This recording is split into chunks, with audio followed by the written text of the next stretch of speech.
Baik, Assalamualaikum warahmatullahi wabarakatuh.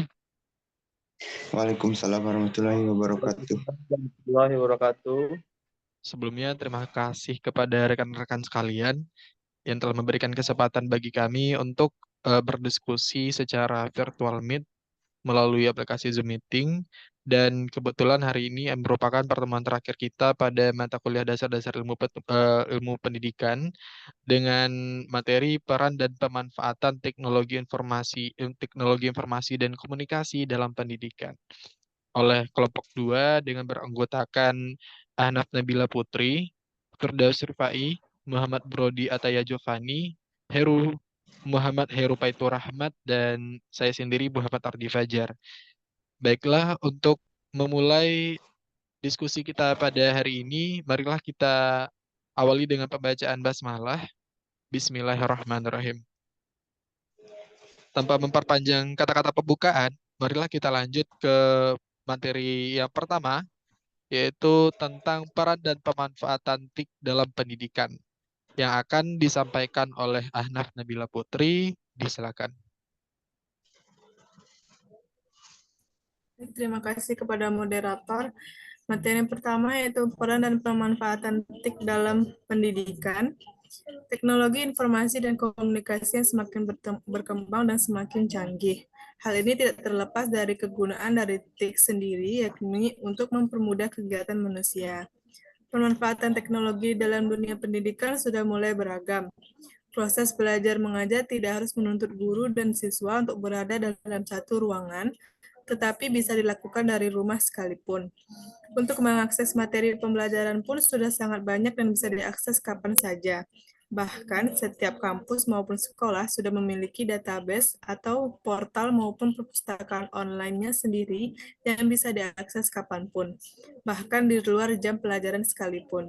Selain itu, dengan pemanfaatan teknologi informasi, materi pembelajaran yang didapat pun tidak harus selalu tergantung kepada materi dari guru saja, melainkan dapat juga bisa diakses melalui media-media lainnya.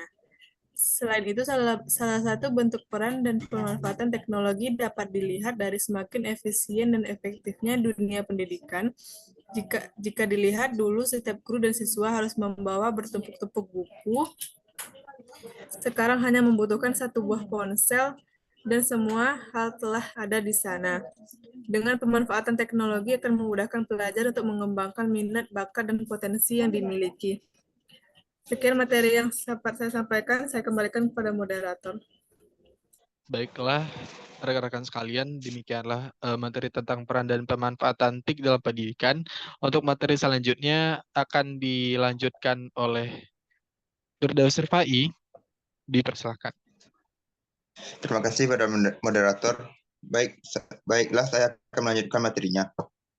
Peranan dan manfaat TIK selanjutnya sangat berpengaruh terhadap peserta didik. Dengan adanya TIK, para peserta didik dapat mencari informasi terkait lembaga pendidikan yang akan ditempuh, terutama pada saat akan memasuki perguruan tinggi.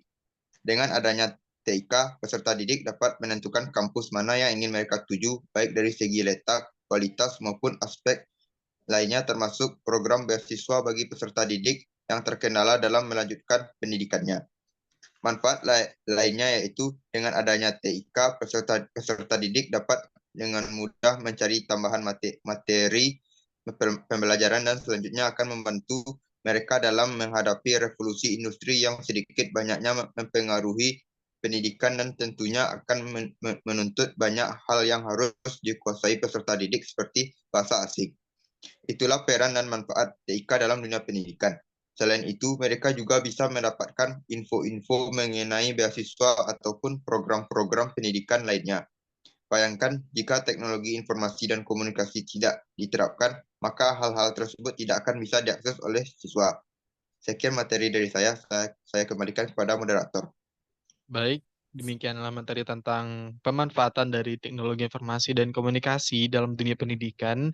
Untuk materi selanjutnya yaitu tentang pembelajaran berbasis learning yang akan disampaikan oleh Muhammad Brodi Ataya Jovani. Disilakan. Terima kasih sebelumnya kepada moderator. Selanjutnya materi tentang pembelajaran berbasis learning. Menurut Waller dan Wilson 2001, Pembelajaran berbasis e-learning atau menggunakan jaringan ini bermula pada tahun 1970-an. Pembelajaran ini memanfaatkan teknologi web dan juga koneksi internet.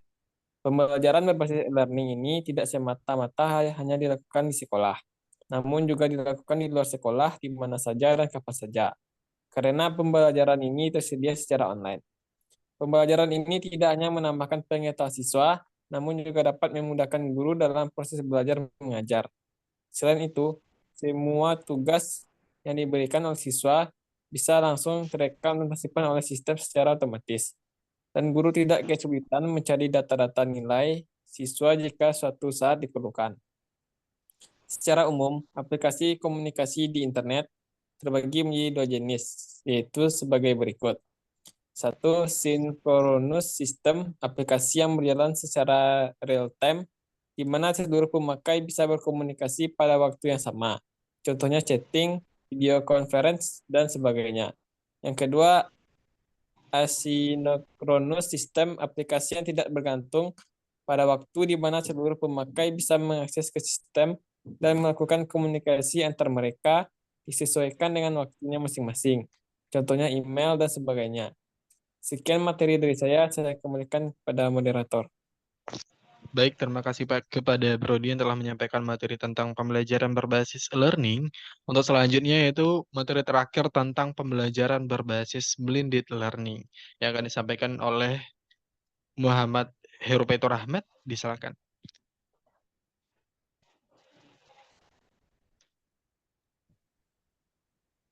Baik, terima kasih kepada moderator yang telah memberi saya izin untuk menjelaskan materi mengenai pembelajaran berbasis blended learning.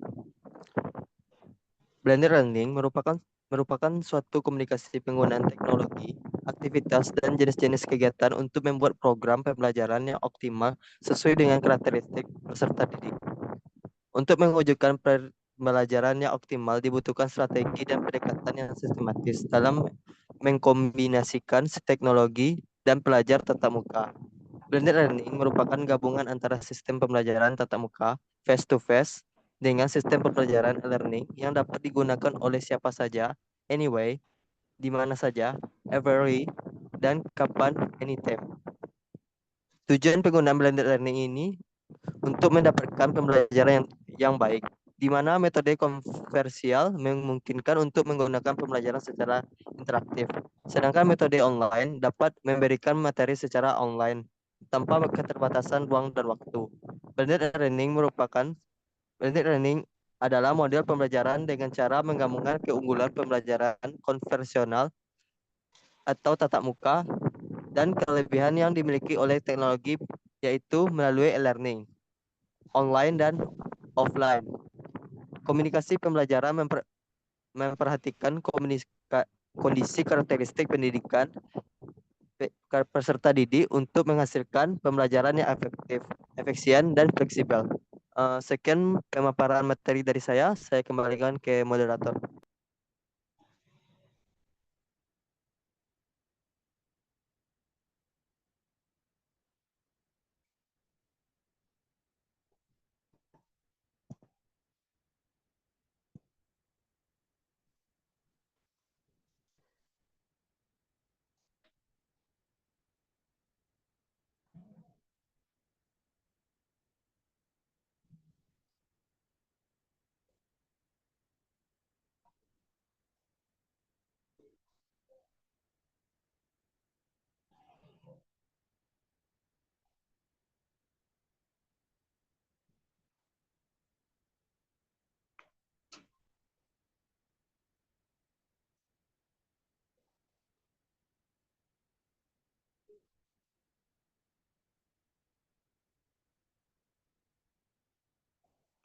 Assalamualaikum warahmatullahi wabarakatuh.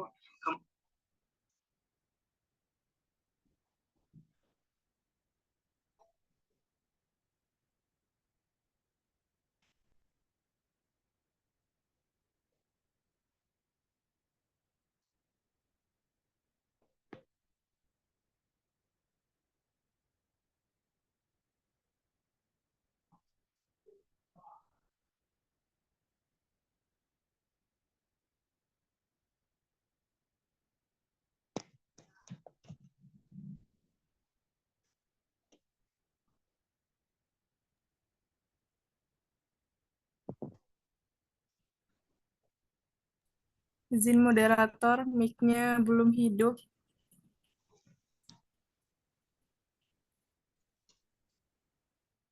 Baik, terima kasih sebelumnya. Terima kasih. Mohon maaf atas kekeliruan saya. Terima kasih penyampaian materi terakhir yang disampaikan oleh Rufaitur Rahmat, yaitu tentang blended learning. Dapat kita simpulkan bahwasanya dalam proses pendidikan, teknologi informasi dan komunikasi pun juga memiliki peran yang penting dan aktif. Untuk teman-teman sekalian boleh on cam. Dan dengan adanya teknologi informasi dan komunikasi ini, kita dapat lebih fleksibel dan efisiensi dalam melakukan proses belajar mengajar. Bayangkan, ketika siswa bisa mengakses e-book ataupun modul dalam suatu forum tanpa bertemu langsung di perpustakaan, dan hal tersebut akan menjadi lebih efektif. Kemudian, pada pemanfaatan teknologi informasi dan komunikasi, siswa secara langsung dapat belajar terhadap sesama, maupun secara langsung maupun secara face to face, yang dimana tujuan dari terciptanya TIK ini yaitu untuk memudahkan suatu proses pembelajaran. Yang kedua itu ada pembelajaran berbasis learning. Yang dimana pembelajaran berbasis learning itu electronic learning, yaitu pembelajaran digital. Kita tidak dapat dipungkiri lagi bahwasanya sekarang telah mencapai era Society 5.0, yang dimana semuanya berdasarkan jaringan awan. Dapat kita bayangkan bahwasanya siswa dapat mengambil absen melalui satu ketuk saja atau tap tap tap gitu saja. Dan guru pun juga tidak hemat suara ya, karena bisa melakukan absensi tanpa mengeluarkan energi yang cukup. Apalagi siswanya melebihi kapasitas atau 32 gitu. Dan kemudian pembelajaran juga dapat dilakukan secara sinkronus dan asinkronus yang telah disebutkan oleh si Brody tadi, ya, di mana sinkronus itu dapat real time gitu, secara langsung. Contohnya ketika kita melaksanakan video conference ini melalui beberapa aplikasi seperti Google Zoom atau Google Meet dan lain sebagainya. Hal tersebut bersifat asinkronus secara langsung. Kemudian ada juga yang bersifat asinkronus tidak langsung, yang dimana pembelajarannya dapat diberlakukan secara lanjut gitu. Jadi tidak secara langsung. Contohnya ketika kita mengirimkan tugas melalui email kepada guru, dan hal tersebut dapat memudahkan siswa juga karena menghemat energi juga tentunya. Kemudian terakhir itu ada blended learning. Nah, dengan adanya proses pembelajaran secara langsung atau offline dan adanya proses pembelajaran secara online, maka dapat terciptalah suatu pembelajaran dengan blended learning. Nah, blended learning ini lebih memiliki pemahaman yang konkret ya, yang dimana guru bisa face to face kepada siswanya dan siswa pun bisa menggunakan teknologi. Contohnya mereka menggunakan beberapa media pembelajaran berbentuk quizzes. Nah, yang dimana quizzes ini juga menghemat kertas, dan hasilnya juga menghemat alam karena kertas pun tidak banyak terpakai dan pohon-pohon pun tetap asri gitu. Jadi pemanfaatan dari teknologi informasi dan komunikasi bukan hanya di pendidikan saja, tetapi sosial, ekonomi, bahkan semua aspek di kehidupan pun juga berdampak dan membantu tentunya. Baiklah, sekian pemaparan materi dari kelompok kami. Mohon maaf atas kekeliruan yang telah terjadi dan terima kasih atas perhatiannya. Kami dari kelompok 2 pamit undur diri, sampai ketemu di lain waktu. Akhir kata, wassalamualaikum warahmatullahi wabarakatuh. Waalaikumsalam warahmatullahi wabarakatuh.